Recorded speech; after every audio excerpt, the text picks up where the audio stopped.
स्वागत है आप सभी का हमारे YouTube चैनल राज कहानी पर।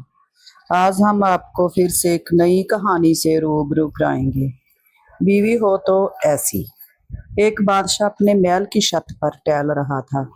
टहलते टहलते उसकी नजर नजदीक घर की छत पर पड़ी, जिस पर एक बहुत ही खूबसूरत औरत कपड़े सुखा रही थी। बादशाह ने अपने एक नौकर को बुलवाया और पूछा कि किसकी बीवी है ये। तो नौकर ने कहा, बादशाह सलामत, यह आपके गुलाम फिरोज की बीवी है। बादशाह नीचे उतरा। बादशाह पर उस औरत के हुस्न का जमाल छा गया। उसने फिरोज को बुलाया तो बादशाह ने उससे कहा, फिरोज, हमारा एक काम है। हमारा यह खत दूसरे राज के बादशाह को दे आओ और इसका जवाब भी उनसे ले आना। फिरोज उस खत को लेकर घर वापस आ गया। खत को अपने तकिए के नीचे रख दिया और सफर का सामान तैयार किया।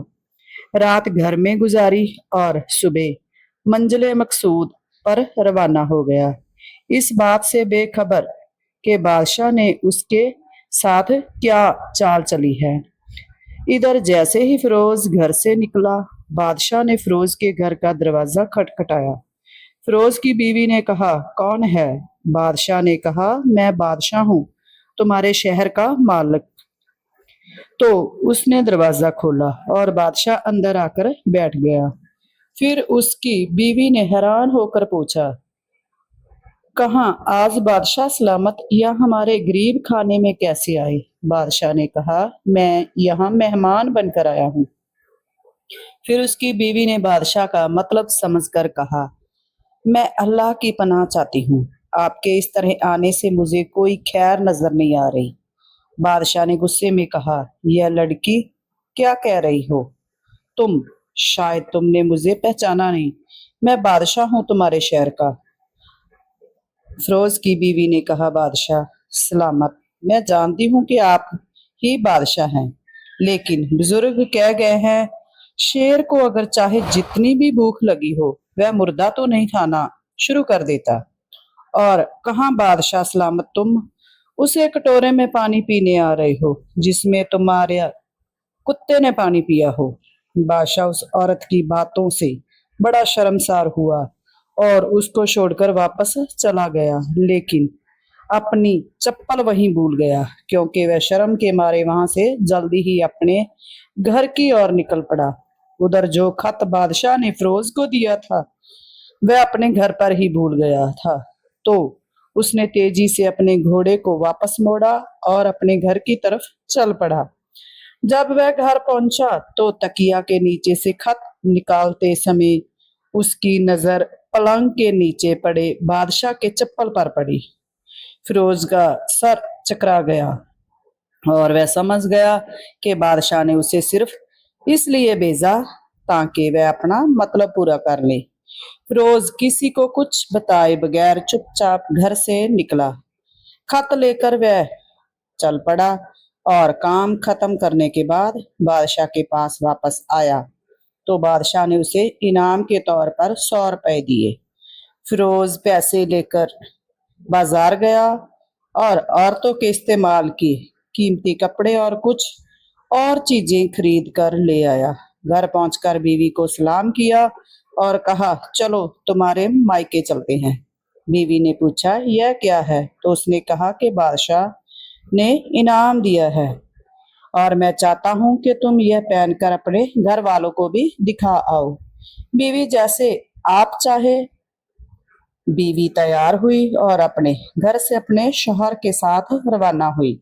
दामाद और बेटी को देखकर वह लोग बहुत खुश हुए। फिरोज अपनी बीवी को वहां छोड़कर वापस आ गया।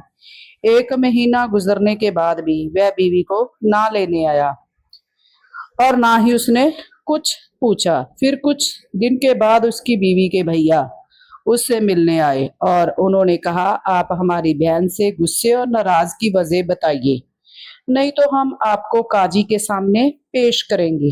तो उसने कहा, अगर तुम चाहो तो कर लो, क्योंकि मैंने उसका कोई भी ऐसा हक नहीं जो अदा ना किया हो।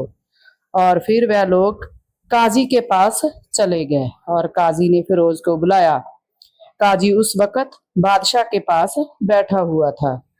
लड़की के भाइयों ने काजी बादशाह को सलाम किया। काजी साहब, हमने एक बार सब्ज बाग और फलों से भरे हुए बाग और साथ में मीठे पानी का कुआं इस शख्स के हवाले किया था, तो इस शख्स ने हमारा बाग उजाड़ दिया, सारे फल खा लिए और सब्जी भी खराब कर दी और कुएं को खराब करके बंद कर दिया। तो काजी ने फिरोज की तरफ होकर पूछा, लड़के तुम क्या कहते हो इस बारे में? फिरोज ने कहा, काजी साहब, जो बाग इन्होंने मुझे दिया था वह उससे बेहतर हालत में मैंने उसे वापस किया है। काजी ने पूछा, क्या इसने बाग तुम्हारे हवाले वैसे ही हालत में वापस किया है जैसे पहले था? उन्होंने कहा, हाँ वैसे ही हालत में वापस किया है, लेकिन हम उनसे बाग वापस करने की वजह जानना चाहते हैं। काजी ने कहा, हाँ फिरोज, तुम इस बारे में क्या कहना चाहते हो? फिरोज ने कहा, काजी साहब, मैंने बाग इसलिए छोड़ा है कि एक दिन जब मैं बाग में आया तो उसमें मैंने शेर के पंजे के निशान देखे, तो मुझे खौफ हुआ कि शेर मुझे खा जाएगा। इसलिए शेर के डर की वजह से मैंने बाग में जाना बंद कर दिया। बादशाह, जो टेक लगाए हुए यहाँ सब कुछ सुन रहा था, उठकर बैठ गया और कहा, फिरोज, अल्लाह की कसम, इसमें कोई शक नहीं है कि शेर तुम्हारे बाग में आया था, लेकिन वह वहां पर ना तो कोई असर छोड़ सका, ना कोई पत्ता तोड़ सका और ना ही कोई फल खा सका। वह वहां पर थोड़ी देर रहा और मायूस होकर लौट गया। और खुदा की कसम, मैंने कभी तुम्हारे जैसे बाग की मजबूत दीवारों को नहीं देखा था। फिरोज अपने घर लौट आया और अपनी बीवी को भी वापस ले आया। ना तो काजी को पता चला और ना ही किसी और को कि माजरा क्या है। क्या खूब बेहतर है अपने घर के राज को छुपाना कि लोगों को पता ना चले, अपने घरों के भेद किसी पर जाहिर ना होने दे। दोस्तों, आपको हमारी यह कहानी कैसी लगी हमें कमेंट करके जरूर बताइए और हमारे चैनल को लाइक, सब्सक्राइब और शेयर जरूर करिए।